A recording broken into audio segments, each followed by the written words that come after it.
Shalom, saudara-saudaraku yang dikasihi oleh Tuhan. Senang sekali kita dapat berjumpa kembali pada hari ini, Rabu 30 Agustus 2023. Kita sungguh bersyukur kepada Tuhan oleh karena kasih anugerahnya kita boleh bertemu kembali dalam keadaan yang sehat dan penuh sukacita. Nah, saudara-saudaraku, kita akan satukan hati, kita akan mendengar kebenaran firman Tuhan pada hari ini, dan kita bersama-sama merendahkan diri. Bapa kami yang di surga, dikuduskanlah namamu, datanglah kerajaanmu, dan jadilah kehendakmu di dalam hidup kami seperti di surga. Kami sungguh bersyukur Bapa, kalau hari ini kami kembali dapat merenungkan firman-Mu. Urapi setiap kami, berikan kami hati yang berpengertian, yang sungguh-sungguh memperhatikan firman-Mu. Ajar kami menjadi murid yang setia, yang menjadi pelaku, yang sungguh-sungguh hidup sesuai dengan kebenaran-Mu. Terima kasih Bapa, kami siapkan hati kami mendengar, kami merenungkan, kami memahami setiap apa yang Tuhan katakan. Terima kasih Bapa, kami mengucap syukur. Dalam nama Tuhan Yesus kami berdoa. Amin. Nah, saudara-saudaraku, pada hari ini kita boleh mendengar kebenaran firman Tuhan yang berjudul Makna Akhir Zaman. Kita boleh membaca Alkitab kita bersama-sama di dalam Daniel 8 ayat 19 sampai 26. Mari saudara-saudaraku, saya akan membacakan firman Tuhan ini bagi kita semua. Daniel 8 ayat 19. Lalu berkatalah ia, Kuberitahukan kepadamu apa yang akan terjadi pada akhir murka ini, sebab hal itu mengenai akhir zaman.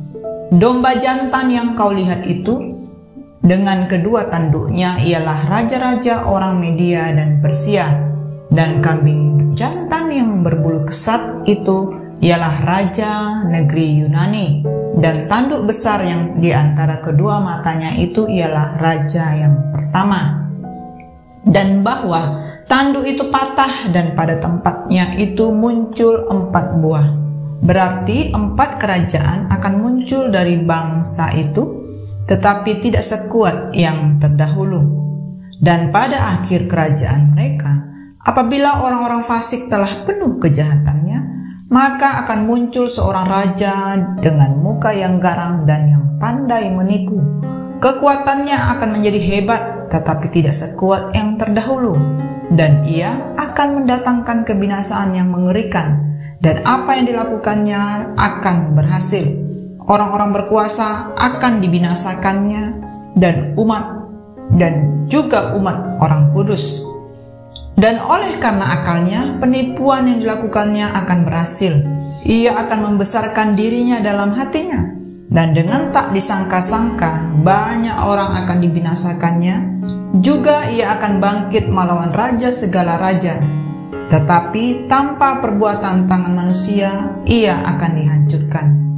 Adapun penglihatan tentang petang dan pagi itu, apa yang dikatakan tentang itu adalah benar, tetapi engkau sembunyikanlah penglihatan itu, sebab hal itu mengenai masa depan yang masih jauh. Maka aku Daniel lelah, jatuh sakit beberapa hari lamanya. Kemudian bangunlah aku dan melakukan pula urusan raja. Dan aku tercengang-cengang dengan penglihatan itu, tetapi tidak memahami. Amin. Nah, saudara-saudaraku, kita boleh belajar firman Tuhan yang sudah kita baca.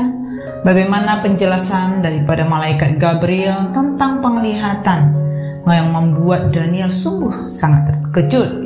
Sebab apa yang dilihatnya dalam mimpinya adalah peristiwa akhir zaman. Tanpa disadari, Daniel jatuh pingsan dengan posisi tertelungkup di tanah. Dengan segera, malaikat Allah menyadarkan Daniel dan membantunya untuk berdiri supaya bisa mendengarkan tentang penjelasannya sampai tuntas. Inti penjelasannya adalah menjelang akhir zaman akan timbul pertikaian antar bangsa. Dalam kondisi yang kacau, akan muncul seorang penguasa yang zalim dan licik. Ia memakai akal bulusnya untuk menghasut dan menghancurkan lawan politiknya agar kekuasaannya menjadi semakin besar. Tak segan-segan ia menganiaya dan membinasakan orang-orang kudus Allah. Malaikat Gabriel pun menyampaikan pesan kepada Daniel agar menyembunyikan penglihatan tersebut, karena hal itu menyangkut rahasia akhir zaman. Meski telah mendapat penjelasan dari malaikat Gabriel, Daniel tidak dapat memahami penglihatan itu sepenuhnya. Lalu, mengapa Tuhan memberikan penglihatan itu kepada Daniel?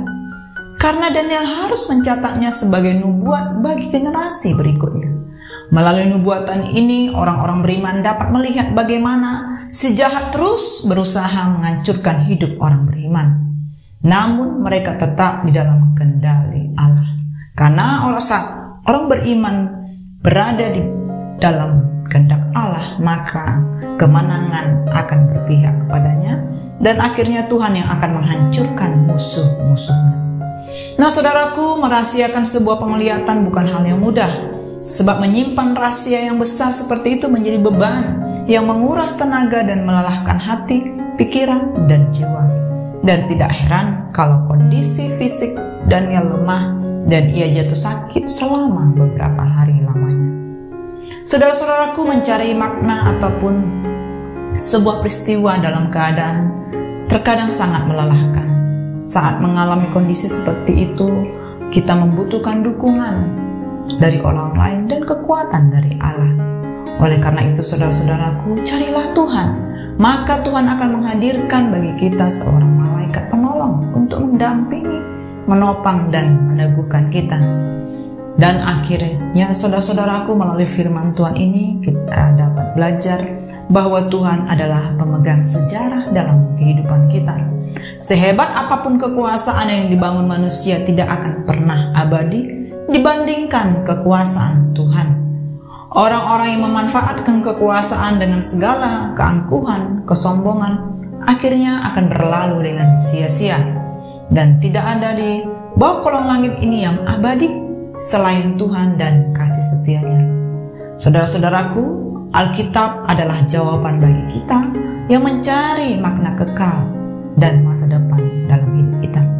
Mari kita pahami dan menghayati firman Tuhan oleh pertolongan Roh Kudus, dan mari kita percayakan masa depan kita sepenuhnya kepada Allah.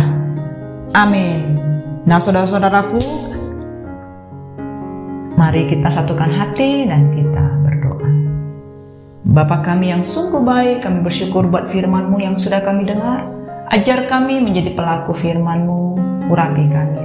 Setiap kami sungguh-sungguh mendengarkannya dan kami mau melakukannya. Terima kasih Bapa, hanya di dalam nama Tuhan Yesus kami berdoa. Amin. Semangat pagi, semangat beraktivitas. Tuhan Yesus memberkati.